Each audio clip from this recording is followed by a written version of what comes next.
ஆப்கி அதாலத்ல election expert Prashanth Kishore மீது குற்றச்சாட்டு என்னவென்றால் இவர் மக்களை தவறாக வழி நடத்துகிறார் என்பது. பிரசாந்த் சார், லோக்சபா தேர்தல் முடிவுகள் வந்ததிலிருந்து மக்கள் என்ன கேட்கறாங்க, உங்க அசஸ்மெண்ட் எப்படி தப்பாச்சுன்னு. அதாவது 40-50 சீட்ஸ் எப்படி குறைஞ்சது. அப்ப நான் என்ன சொன்னேன்னா, பிரசாந்த் கிஷோர் சாரை நான் நம்பினேன். அதனால மக்கள் உங்களை ஆப்கி அதாலத்துக்கு கூப்பிட சொன்னாங்க. அதனால கூப்பிட்டுட்டேன். சொல்லுங்க. உண்மையான விஷயம்தான். பொதுவாகவே லோக்சபா தேர்தல் ரொம்ப பெரிய தேர்தல். மோடிஜி நாட்டின் பிரதமர்னா அதை பத்தி மக்கள் கண்டிப்பா கேட்பாங்க. அதை வச்சு என்னோட அசஸ்மெண்ட் என்ன இருந்துச்சோ 5-6 முக்கியமான விஷயங்களை நான் சொன்னேன். முதலாவது விஷயம் நான் என்ன சொன்னேன்னா, தேர்தலோட முடிவுகள் என்ன இருந்தாலும் பரவாயில்ல, அது மோரர்லெஸ்ஸா இருந்தாலும் பிஜேபி கண்டிப்பா திரும்ப வரும், இந்திய ஆட்சி கூட்டணி அமைக்கும், மோடிஜி பிரதமர் ஆவார்னு சொன்னேன். ரெண்டாவதா நான் என்ன சொன்னேன்னா, ஆரம்பத்திலிருந்து பிஜேபியோட ஓட் ஷேர் எவ்வளோ இருக்கோ மோரர்லெஸ் அந்த ஓட் ஷேர் அப்படியே தான் இருக்கும், அதிகமா இருக்கும், குறையாதுன்னு. அதாவது தேர்தல் முடிவுகள் வந்தப்போ அதுல 36% ஓட்டுகள் பதிவாயிருந்தது. 0.7% போன தேர்தலை விட குறைஞ்சிருந்தது 2019 படி. மூணாவது விஷயம், நான் அவருக்கு 300 சீட்டு வரும்னு சொன்னேன். ஆனா 240 வந்தது. என்னோட கணிப்பு கொஞ்சம் தப்பா இருக்கு. நாலாவது விஷயம் நான் என்ன சொன்னேன்னா, ஜெனரலி நாடு முழுவதும் தெரியுது, மோடிஜியோட சப்போர்ட் இன்டென்சிட்டியில குறைவு ஏற்பட்டிருக்கிறது ரொம்ப விசிபிளா இருக்கு. டேட்டாவில், அவரோட வியூவர்ஷிப்ல எந்த இன்டென்சிட்டியில நாங்க 2014-19 பார்த்திருந்தோமோ அதுல பாத்தீங்கன்னா கொஞ்சம் சரிவு ஏற்பட்டிருக்கு. அஞ்சாவது விஷயம் நாங்க என்ன சொன்னோம்னா, யாரோட ஆட்சியா இருந்தாலும், மோடிஜி எத்தனை எம்பியோட சேர்ந்து ஆட்சி அமைச்சாலும், ஆட்சி அமைச்சதுக்கு அப்புறம் 3வது டர்ன்ல மோடிஜி 1வது 2வது வரிசையில பார்க்கும்போது பலவீனமான பிரதமரா இருப்பாரு. ஏன்னா நாட்டுல தர மட்டத்துல ரூரல் டிஸ்ட்ரெஸ், ஃபார்மர்ஸோட பிரச்சனை rural distress and rowing inequality, இது மிகப்பெரிய தலைப்பா மாறும். அதோட கடைசியா நான் இன்னொன்னு சொன்னேன், அதாவது உத்தரப்பிரதேசோட அரசியல், அது பாஜகவுக்கும் சங்கத்தின் தலைமைக்கும் மிகப்பெரிய சவாலா இருக்கும், இர்ரெஸ்பெக்டிவ் ஆஃப் நம்பர்ஸ். நான் சொன்ன இந்த 6 விஷயங்கள்ல ஒன்னு மட்டும் தப்பாயிருச்சு. அதுல மக்கள் கவனம் செலுத்தியிருக்காங்க, நல்ல விஷயம். நீங்க அவருக்கு 300 சீட்டு வரும்னு சொன்னீங்க, ஆனா வந்தது 240. ஸ்டாட்டிஸ்டிக்கலி 3-4% புள்ளிகள் தவறாக கணிக்க வாய்ப்பு இருக்கு. ஆனா இந்த 10%ன்றது தவறான கணிப்பு.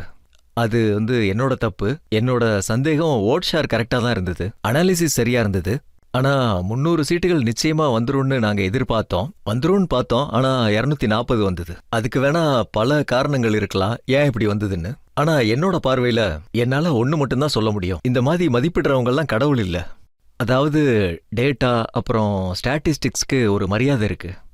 அதாவது உலகத்துல அந்த மாதிரி செய்யறவங்க 100% சரியா செய்வாங்கன்னு நம்மளால சொல்ல முடியாது. என்னை பத்தி இப்ப யாரெல்லாம் சொல்றாங்களோ, அதாவது நீங்க தப்பு பண்ணிட்டீங்க, நீங்க பிஜேபி ஹெல்ப் பண்ணிட்டு இருந்தீங்க, பப்ளிக்கை தவறா வழி நடத்தினீங்க, இப்படி நிறைய பேர் சொல்லுவாங்க.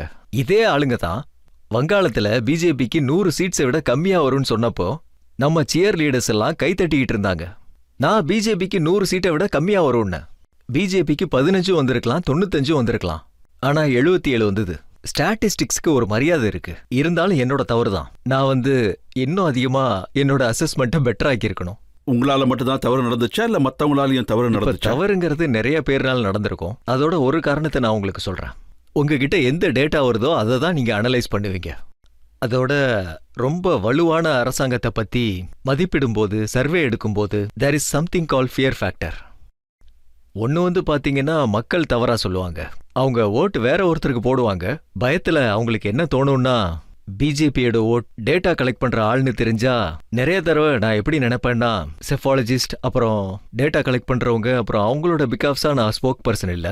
ஆனா இந்த தவறு எதிரால நடக்கும்னா, இந்த தவறை நிறைய தடவை பார்ப்போம். இந்த ஃபியர் ஃபேக்டர் எலெக்ஷன்ல யூஸ் பண்ணுவோம். அதனால அப்படி ஒரு ஃபியர் ஃபேக்டரா இருந்திருக்கும். இன்னொரு பர்செப்ஷன் என்னன்னு பாத்தீங்கன்னா, காத்து வீசுற திசையில மோடிஜி வராருன்னா யாருக்கு போட விருப்பம் இல்லையோ அவங்க மனசுக்குள்ளே சொல்லிக்குவாங்க, தகுதியானவங்க யாரு, மோடிஜி தலைமையில யார் அரசு அமையும் நினைப்பாங்க மோடிஜி. அப்படி அவங்க நினைச்சு ஒரு சில பேர் இப்படி இருந்தாங்க. அது எப்படின்னா, நீங்க எழுதி வச்சுக்கோங்க, ஜூன் 4ஆம் தேதி மோடி பிரைம் மினிஸ்டர் ஆக மாட்டாருன்னாங்க. இல்ல, அது பாத்தீங்கன்னா அது சரிதான். நான் சொல்ற மாதிரி என்னோட மதிப்பீட்டின்படி 6.5 சரி, 1 தவறு, நான் 10 ஆஃப் ஆயிட்டேன். நீங்க இப்ப யார பத்தி சொல்றீங்களோ, இப்பவும் பிரசாந்த் கிஷோர் தவறு பண்றாங்கன்னு சொல்றாங்களோ, இப்பவும் தவறு நடந்துகிட்டு இருக்கு. நான் என்னோட ரெக்கார்ட் சொல்லல, நீங்க சொன்ன மாதிரி அவங்க நான் தான் பிரதமராக மோடி ஆக மாட்டாருன்னு சொன்னாங்க. அல்லது பிஜேபிக்கு 150 சீட்ஸ் வரும், உங்களுக்கு ஒருவேளை அப்ஜெக்டிவ்லி அசஸ் பண்ணணும்னா யாரோ சொன்னாங்க 270 300 வந்தது 240, வேற யாரோ 150நாங்க ஆனா வந்தது 240. Who was closer to the reality. But இது வந்து பாத்தீங்கன்னா அப்மேன்ஷிப்லாம் இல்ல, அவங்களோட சொந்த கணிப்பு தான். எனக்கு இதுல ஏத்துக்கிறதுக்கு எந்த கஷ்டமும் இல்ல. நான் 300 வரும்னு நினைச்சேன், அது சரியா வரல. ஆனா ஓவரால் அசஸ்மெண்ட் பாத்தீங்கன்னா அது எலெக்ஷன் முன்னாடி இருந்து இல்ல, கடந்த 5 வருஷமா நான் எவ்வளவு இன்டர்வியூஸ் கொடுத்திருக்கணும் எல்லா இடத்துலயும் இதுதான் சொல்றேன். மோடிஜி சப்போர்ட் இன்டென்சிட்டியில குறைவு ஏற்பட்டிருக்கு. இல்ல, அசஸ்மெண்ட்ல குறை ஏற்படலாம். ஆனா நீங்க அரசியலை பத்தி நல்லா தெரிஞ்சவரு, உள்புறம் வெளிப்புறம் எல்லாமே உங்களுக்கு தெரியும். அப்புறம் என்ன நடந்துச்சுன்னு மக்கள் தெரிஞ்சுக்க நினைக்கிறாங்க. 400 தாண்டுன்ற முழக்கம் தான் எல்லாத்தையும் கெடுத்துடுச்சா? இப்போ வந்து 2-3 விஷயம் ரொம்ப தெளிவாவே தெரியுது. ஒன்னு வந்து over dependence on brand Modi. அதாவது மக்களுக்கு தெரியும் இந்த மனிதர் ரொம்ப பாப்புலர்னு மக்களுக்கு தெரியும், மக்கள் கோவத்துல இருப்பாங்க. அப்படி இருந்தாலும் மோடிஜிக்கு தானா ஓட்டு வந்து சேர்ந்துரும். ஆனா ஏதோ ஒரு விதத்துல 2019 நடந்தது. தேர்தலில் தோல்வி அடைஞ்ச பல பேர் டைட் பேட்டில் இருந்தாங்க. புல்வாமாக்கு அப்புறம் அவங்களுக்கு மிகப்பெரிய வெற்றி கிடைச்சது. ஸோ மக்கள் மனசுல தட் வாஸ் பிளேயிங். இப்போ நான் வந்து கிராமத்துக்கு போறேன், நான் பிஜேபி வேட்பாளர். மக்கள் கோவத்துல இருக்கிறது என் கண்ணுக்கு முன்னாடி தெரியுது. இருந்தாலும் என்ன நினைக்கிறேன்னா, திட்டுறவங்க திட்டுவாங்க, கோவப்படுறவங்க கோவப்படுவாங்க, கடைசியில மோடிஜிக்கு ஓட் போடுவாங்க. இப்படி over dependence on Modi I would say one of the major factor. Second, இந்த கோவம் 400 தாண்டுற கோஷம். அந்த கணிப்பெல்லாம் ஓகே தான், ஆனா அதை கம்ப்ளீட் பண்ணல. 400 தாண்டல, ஆனா ஏன்? ஆப்போசிஷன் ஆளுங்க அதை கம்ப்ளீட் பண்ணிட்டாங்க. அரசியலை மாத்துறதுக்காக, அதே மாதிரி ஒதுக்கீட்டை நீக்கிறதுக்கு. இதுவும் கூட மிகப்பெரிய அளவுல ஒருவேளை ஒரு கிரெடிட் நீங்க ஆப்போசிஷனுக்கு கொடுக்க நினைச்சா, ஸ்ட்ராட்டஜிக்கா இல்ல அவங்க கம்யூனிகேஷனுக்குன்னு பார்த்தா ஒண்ணு மட்டும் அவங்க சரியா பண்ணிருக்காங்க. இந்த 400ங்கிற முழக்கத்தை அரசியலமைப்பு அப்புறம் இடஒதுக்கீட்டுக்கு சேர்த்திருக்காங்க. அரசியலமைப்பை விட இடஒதுக்கீடை பத்தி பேசப்பட்டது. அது சமூகத்தோட சேர்ந்த பெருவர்க்கத்துக்கு என்ன தோணுச்சுன்னா, அவங்களுக்கு வலுவை நம்ம கொடுக்கணும். ஆனா எந்த அளவுக்கு கொடுக்கணும்னா, நாம வந்து அதாவது கேம்பெயின் வந்து 400 தாண்டிட்டா ரிசர்வேஷன் போயிடும், அரசியல் அமைப்பு மாறிடும், பாபா சாஹேப் அம்பேத்கர் சொன்னதெல்லாம் மாறி போயிடும். இதோட தாக்கங்கள் இருந்ததா? ரொம்ப அதிகமா இருந்தது. இது குறித்து எந்த எதிர்க்கட்சியும் திட்டமிட்டு கேம்பெயின் பண்ண மாதிரி எனக்கு தோணல. 400ன்னு வார்த்தை அவங்க சொன்னதுனாலதான் இப்படி நடந்தது. அதனால பாஜகவோட சில பேசும் தலைவர்கள் அவங்க என்ன சொல்றாங்கன்னா, நமக்கு கண்டிப்பா 400 வரணும், அரசியல் சட்டத்தை மாத்தணும், புதிய சட்டத்தை உருவாக்கணும். வித்வுட் ரியலைசிங் அவங்க தவறு செஞ்சாங்க. ஆப்போசிஷன் அதை நல்லாவே யூட்டிலைஸ் பண்ணிக்கிட்டாங்க. அதாவது கவுண்டர் பாத்தீங்கன்னா, அந்த தடவை மோடிஜியோட ஸ்பீச் எப்படி இருந்ததுன்னா, முஸ்லிம், மட்டன், முஜ்ரா, மங்கள் சூத்திரம் எல்லாத்தையும் நுழைச்சிட்டாரு. அது வந்து பாத்தீங்கன்னா, பிரைம் மினிஸ்டர் போய் ராஜஸ்தான்ல உரையாடும் போது பாத்தீங்கன்னா, அந்த ஆரம்பத்துல அந்த நேரத்துல இருந்தே பிஜேபியோட கோர் சப்போர்ட்டர்ஸா இருக்கிறவங்க, அதாவது மோடிஜியோட ஃபேன், மோடிஜி ஓட்டர்ஸா இருக்கிறவங்க, அவங்களுக்கும் பிரதமர் இப்படி பேசுனது சுத்தமா பிடிக்கல. இது பிரதம மந்திரி உரையாடுற பேச்சு இல்லையேன்னு சொன்னாங்க. எனக்கு என்ன தோணுதுன்னு பாத்தீங்கன்னா, அது ரொம்ப பழமையான முறையாயிருச்சு. அதோட 10 வருஷங்கள் அவங்க உருவாக்கி வச்ச படங்களை பாத்தீங்கன்னா, அதோட இது மேட்ச் ஆகல.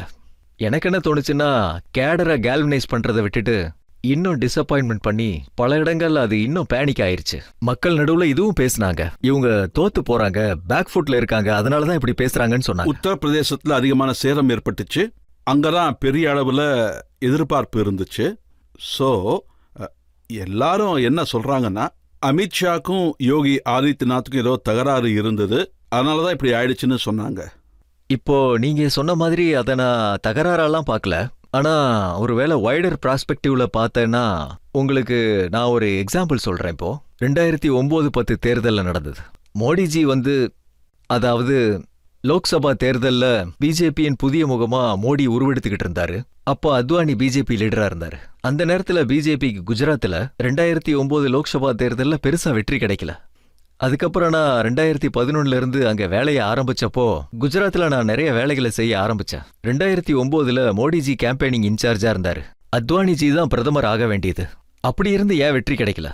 சோ மோடிஜி வந்து கேம்பெயினிங்கை சப்போர்டைஸ் பண்ணாருன்னு கிடையாது, மக்களையும் அவர் சப்போர்டைஸ் பண்ணல. ஆனா மோடியோட சப்போர்ட்டர்ஸ் இருக்காங்கல்ல, ஏதோ ஒரு மூலையில அவங்களுக்கு ஒரு விஷயம் தோணி இருக்கலாம். ஒருவேளை அத்வானி ஜெயிச்சிட்டாருன்னா நம்மளோட தலைவர் மோடிஜி அவரோட லட்சியத்தை அடைய லேட் ஆயிருக்கும்னு அவங்க நினைச்சிருக்கலாம். அதன் காரணமா யூபியில இப்படிதான் நடந்திருக்கும்னு எனக்கு தோணுது. அதாவது நிறைய பேருக்கு என்ன தோணுச்சுன்னா,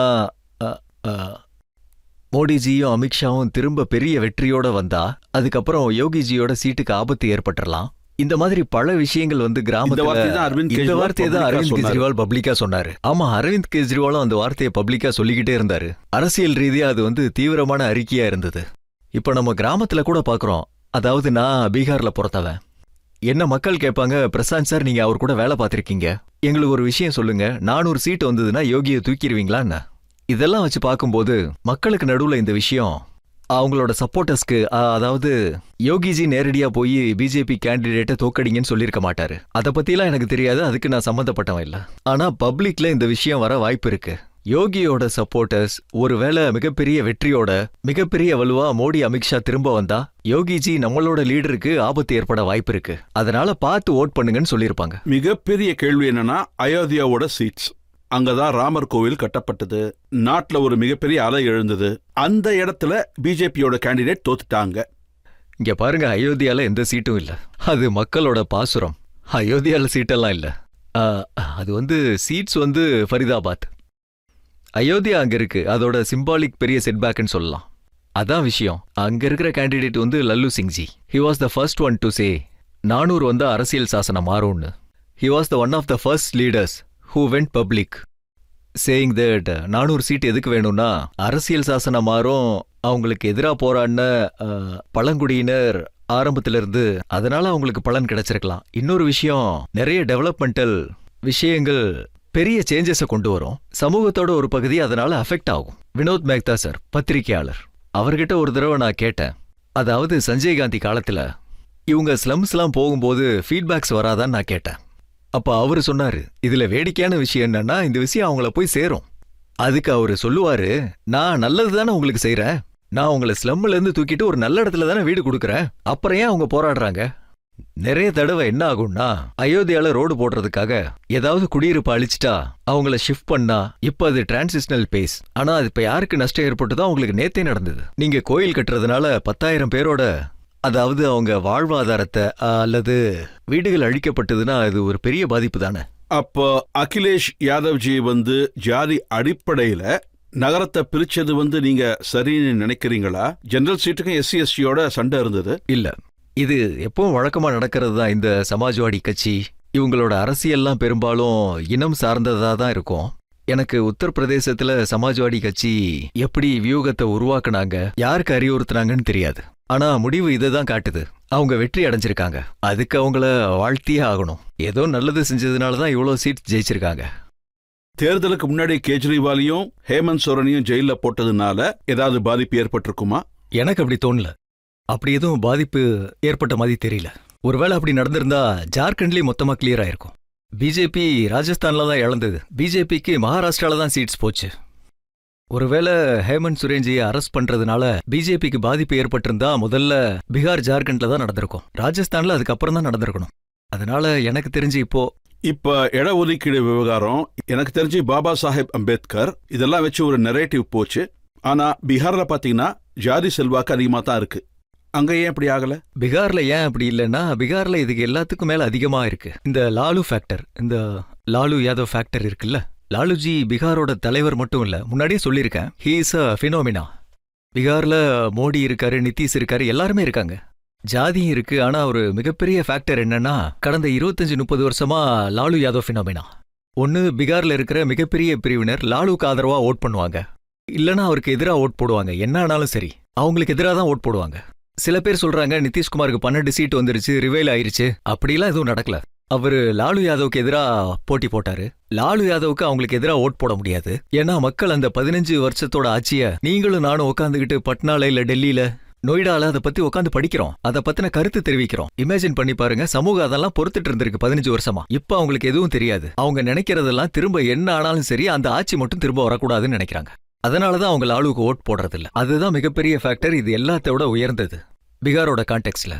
இப்ப ஆடியன்ஸ் ஒரு கேள்வி கேட்கலாம். என் கேள்வி என்னன்னா, 2024 தேர்தல் முடிவுக்கு வரதுக்கு முன்னாடி நீங்க என்ன சொன்னீங்கன்னா, அதாவது காங்கிரஸ் 3 சீட்ஸ் 3 ஃபிகர்ல கூட வராதுன்னு. அது எக்ஸாக்ட்லி அப்படியே நடந்தது. 99ல போய் நின்னுருச்சு. அப்போ நீங்க முன்னாடியே காங்கிரஸோட பேச்சுவார்த்தை நடத்துனீங்களா என்ன? இல்ல இல்ல, நான்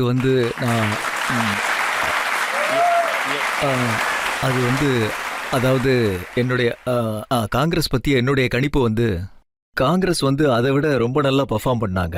100 வராதுன்னு நான் சொன்னதை என்னால கண்டிப்பா சொல்ல முடியாது. நான் உங்களுக்கு வேற மாதிரி சொல்லியிருந்தேன். ஒருவேளை 100 சீட் வந்திருந்தா I will be quite surprised. காங்கிரஸ்க்கு 99 சீட்ஸ் வந்திருக்கு. எனக்கு தெரிஞ்சு அதோட மிகப்பெரிய வெற்றி இன்றைய கான்டெஸ்ட்ல இருக்கு. அதுல என்னோட கிரெடிட் எதுவுமே இல்ல. If anything I was assisting Congress revival say to say. நீங்க சொல்றத பார்த்தா ராகுல் காந்தியோட ரிவைவலும் நடக்குமா? இல்ல, அதாவது ஏதாவது ஒரு கட்சியோட ரிவைவல் அங்க நடந்திருந்ததுன்னா அதை லீட் பண்ணுதுன்னா அதுக்கு கண்டிப்பா கிரெடிட் கிடைச்சே ஆகணும். தட் எக்ஸ்ட்ரீம் ராகுல் காந்தி தலைமையில காங்கிரஸ் போட்டியிட்டது.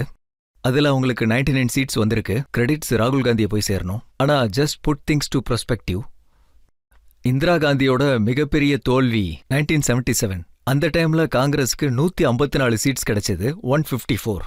ராகுலோட தலைமையில அவங்களுக்கு மிகப்பெரிய வெற்றி என்னன்னு பாத்தீங்கன்னா 99 சீட்ஸ் கிடைச்சிருக்கு அவங்களுக்கு. இதை வச்சு பார்க்கும்போது ஆஸ் எ லீடர் ராகுல் Gandhi has got miles to go before he reaches that in the state where he can say கண்ட்ரில it has arrived. But yes, Congress ஒரு கட்சியா எக்ஸ்பெக்ட் பண்ணதை விட பெட்டராவே பண்ணிருக்காங்க, including me. And that extent ராகுல் காந்தியை நம்ம பாராட்டியே ஆகணும். இன்னொரு இன்னொரு கேள்வி கேள்வி. சார், வருங்காலத்துல நீங்க என்ன நினைக்கிறீங்க? ராகுல் காந்தி சார் இந்தியாவை வழிநடத்தி பிரதமர் ஆவாருன்னு நினைக்கிறீங்களா? காங்கிரஸ்க்கு அவரு தலைவர் தான். அதாவது இந்த எலெக்ஷன்ல அவரு காங்கிரஸ் கட்சியோட லீடருங்கிற அந்த முறையில நல்ல விதத்துல எஸ்டாப்ளிஷ் பண்ணிருக்கு, at least in slow to medium run. அடுத்த 5 வருஷத்துல இருந்து 10 வருஷம் வரைக்கும் ராகுல் காந்தியை தவிர வேற யாரும் இருக்கிறதா சொல்ல மாட்டாங்க. ஆனா இந்த நாட்டோட தலைவரா ஆவாரா மாட்டாரான்றதுக்கு இன்னும் அதுக்கு காலம் இருக்குன்னு தான் சொல்லுவேன். நிறைய டைம் இருக்கு. 99 வேணா வந்திருக்கலாம், ஆனா அதே மாதிரி 250 260 வேற விஷயம்.